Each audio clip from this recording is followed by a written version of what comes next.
to be showing you today is how to easily fix bleeded knots. And basically what that means is when you bleach your knots and some of the bleach gets on the roots of the hair.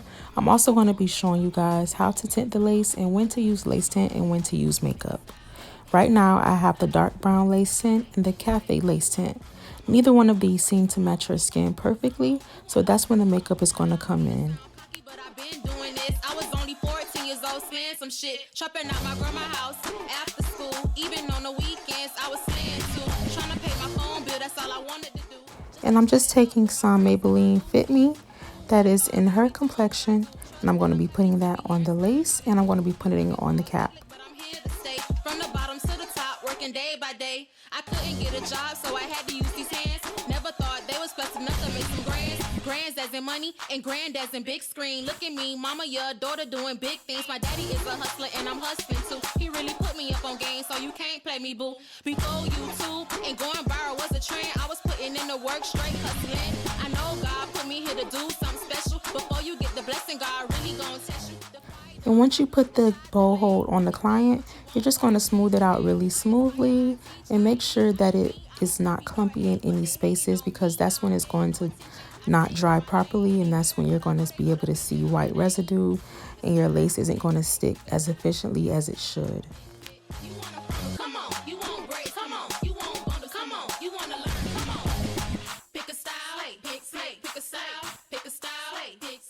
And after you do that, you're just going to go ahead and cut your lace off. It's optional if you want to cut the lace off while it's on the client's head, or if you want to cut it while it's off the client's head. However you do it, make sure you always go in jagged motions. You never want to go straight across. Straight across is going to give you that wig look.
Once you have it applied, you're going to go ahead and use the blow dryer on warm.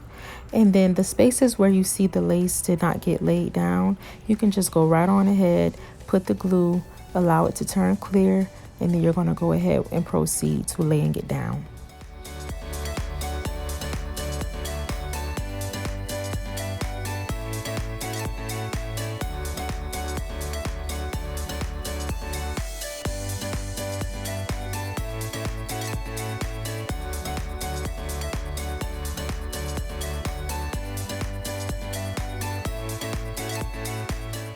Now we're cutting the baby hair. This is optional as well. If you don't want baby hair, if your client doesn't want baby hair, they don't have to get them.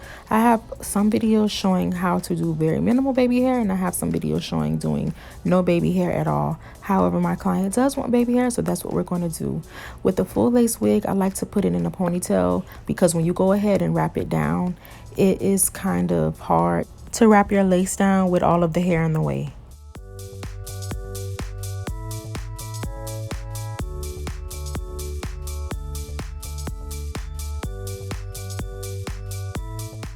Pay attention how I'm not using my fingers. I'm just using the teeth of the comb to form these baby hair. And you don't want to be too rough. Don't be rough. Don't use your fingers. It's all about the flick of the wrist.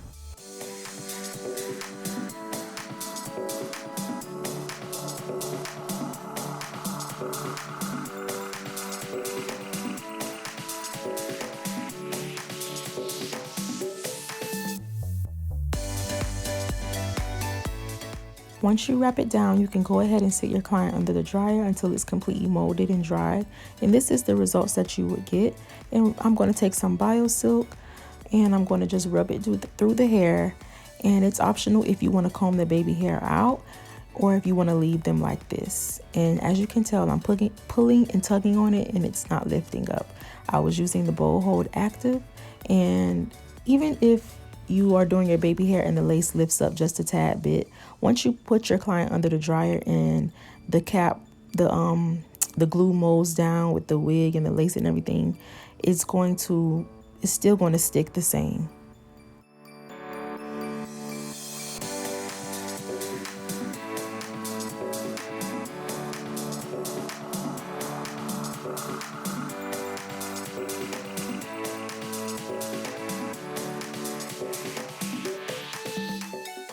This is how I like to fix my overly bleeded knots. I guess that's what you would call it, because it's not over bleached.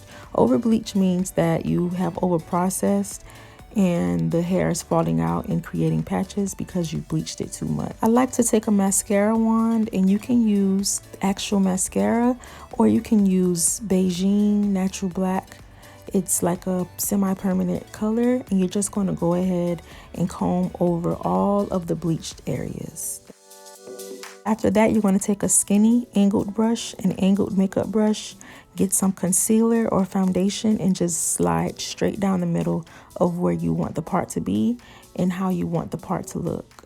Whether if you want it to be thick or thin. If you would like a thicker part, you can add more of the makeup. I don't really recommend that because it looks too wide sometimes, but that's what you would do to fix that, and you can move on to your styling process.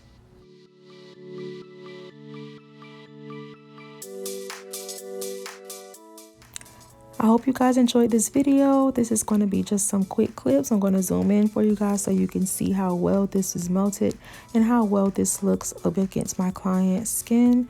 And I hope you guys have been informed properly about when to use the lace tint, how to use the lace tint, and when to use the makeup, because I get that question a lot. Which one do I like better, the makeup or the tint? I love the both of them, but sometimes the makeup is a better fit for the client's skin complexion versus the tint.